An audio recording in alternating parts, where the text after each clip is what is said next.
ಒಂದು ಕಾಲದಲ್ಲಿ ಬಂಟ್ವಾಳ ಪರಿಸರದ ಜನರಿಗೆ ಸಿನಿಮಾದ ಮೂಲಕ ಮನೋರಂಜನೆ ನೀಡುತ್ತಾ ಇದ್ದ ಚಿತ್ರಮಂದಿರಗಳು ಕಾಲದ ತೆಕ್ಕೆಗೆ ಸಿಲುಕಿ ಇತಿಹಾಸದ ಪುಟವನ್ನ ಸೇರಿಕೊಂಡಿದೆ.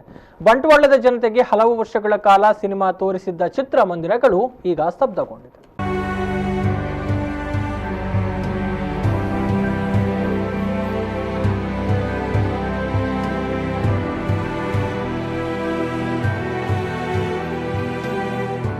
ನಗರದ ಮಾಲ್ಗಳಿಗೆ ಮಲ್ಟಿಪ್ಲೆಕ್ಸ್ ಥಿಯೇಟರ್ಗಳು ಲಗ್ಗೆ ಇಟ್ಟ ಮೇಲೆ ಮನೆಗಳಿಗೆ ಕೇಬಲ್ ಡಿಶ್ಗಳು ಹೊಕ್ಕ ಮೇಲೆ ಚಿತ್ರಮಂದಿರದ ಬೇಡಿಕೆ ಕಡಿಮೆಯಾಗಿದೆ.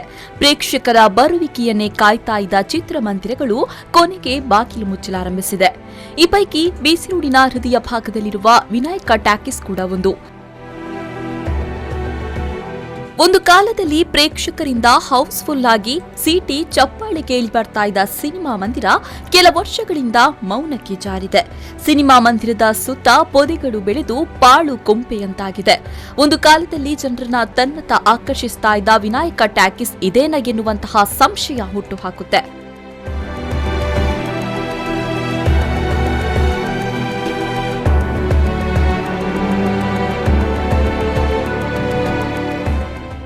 ಅದೊಂದು ಕಾಲ ಇತ್ತು. ಮನೆಗಳ ಟಿವಿಯಲ್ಲಿ ದೂರದರ್ಶನ ಹೊರತುಪಡಿಸಿ ಬೇರಾವುದೇ ಚಾನೆಲ್ಗಳಿಲ್ಲದ ಸಮಯದಲ್ಲಿ ಜನರು ಸಿನಿಮಾ ನೋಡಲು ವಿನಾಯಕ ಟಾಕೀಸ್ಗೆ ಮುಗಿಬೀಳ್ತಾ ಇದ್ರು. ಇಲ್ಲಿನ 3 ದೇಖಾವೆಗಳು ಹೌಸ್ಫುಲ್ ಆಗ್ತಾ ಇತ್ತು.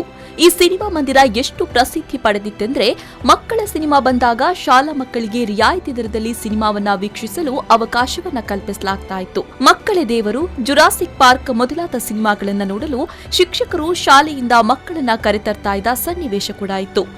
ಆ ಕಾಲದಲ್ಲಿ ಮಂಗಳೂರಿಗೆ ಸೀಮಿತ ಸಾರಿಗೆ ವ್ಯವಸ್ಥೆ ಇದ್ದ ಕಾರಣ ಇಲ್ಲಿಗೆ ಜನರಿಗೆ ವಿನಾಯಕ ಟಾಕೀಸ್ ಅಚ್ಚುಮೆಚ್ಚಿನ ಮನೋರಂಜನಾ ಕೇಂದ್ರವಾಗಿತ್ತು.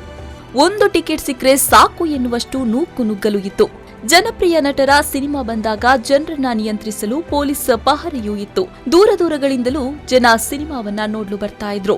ಎಸಿ ಇಲ್ಲದ ಪುಷ್ ಬ್ಯಾಕ್ ಆಸನಗಳಿಲ್ಲದೆ ಗರಗರ ತಿರುಗುವ ಫ್ಯಾನ್ ನಡಿ ಮರದ ಬೆಂಚಿನಲ್ಲಿ ಕೂತು ಸಿನಿಮಾ ನೋಡಿದ ನೆನಪು ಹಲವರದ್ದು. ಆದ್ರೆ ಕಾಲ ಬದಲಾವಣೆಯಾದಂತೆ ಮನೆಗಳಿಗೆ ಕೇಬಲ್ ಡಿಶ್ ಚಾನೆಲ್ಗಳು ಲಗ್ಗೆ ಇಟ್ಟಿದೆ. ಬಳಿಕ ಮಲ್ಟಿಪ್ಲೆಕ್ಸ್ ಥಿಯೇಟರ್ಗಳು ಕೂಡ ಬಂತು. ಇವುಗಳ ಮುಂದೆ ಪೈಪೋಟಿ ನಡೆಸಲು ಸಾಧ್ಯವಾಗದೆ ವಿನಾಯಕ ಟಾಕೀಸ್ ತೆರೆಯ ಮರೆಗೆ ಸಾಗಬೇಕಾಯಿತು.